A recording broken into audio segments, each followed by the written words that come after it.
Seguimos con La Hora Clave.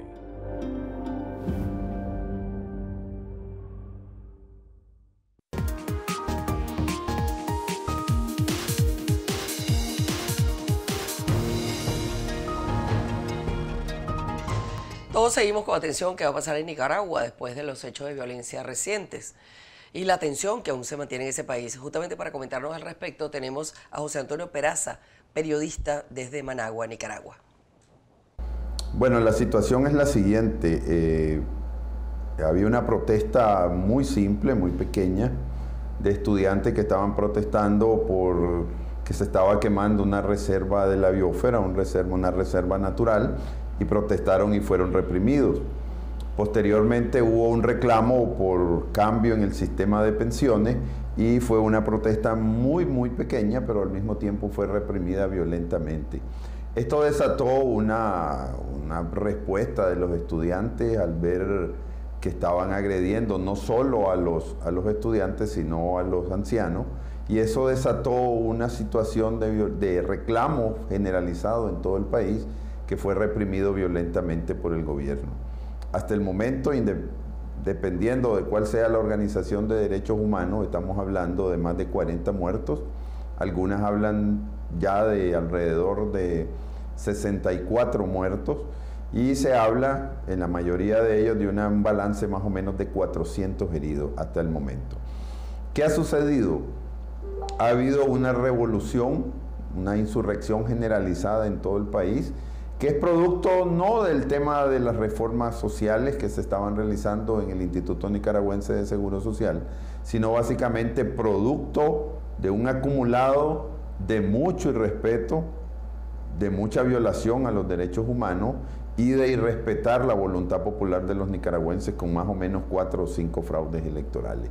Se ha desatado una ola de insurrección y ya los temas sociales han caído a segundo plano porque los reclamos ahora son de índole político. Hay que reformar el órgano electoral que prácticamente está en manos del partido de gobierno, igualmente el Poder Judicial.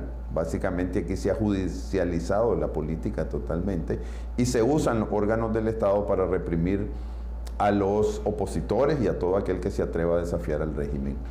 Ok, Manuel, ¿qué piensas tú? ¿Cómo podemos tener algún tipo de adelanto de lo que tú crees que puede derivar el tema político nicaragüense? Lo importante a destacar es que todo esto, más allá de la protesta por un tema que además fue corregido, unos aumentos en el sistema de seguridad, y la protesta estudiantil, que siempre es muy común, digamos, en América Latina, yo creo que lo que se deriva de esto es que existe un gran malestar que no se había manifestado contra el gobierno de Ortega, ¿no? Entre otras cosas, no olvidemos que Ortega el 2016 ganó las elecciones sin la presencia de la oposición fundamental que se había retirado, que cuestionó esas elecciones por considerar que fueron fraudulentas o que no llenaron pues las condiciones requeridas para una escogencia verdaderamente transparente.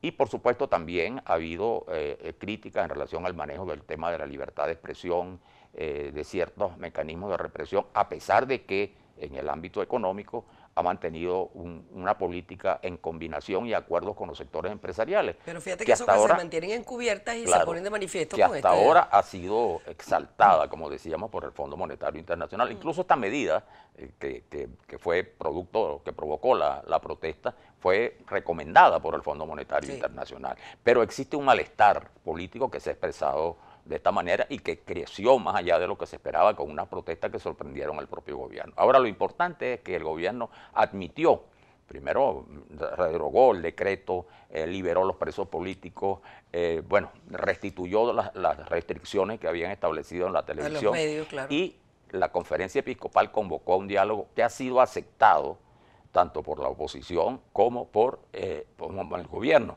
lo cual revela que en estos casos el mecanismo idóneo es la negociación en busca del acuerdo, que siempre es indispensable para restablecer la normalidad política. Esa es la clave. Esa es la clave. Buenas noches.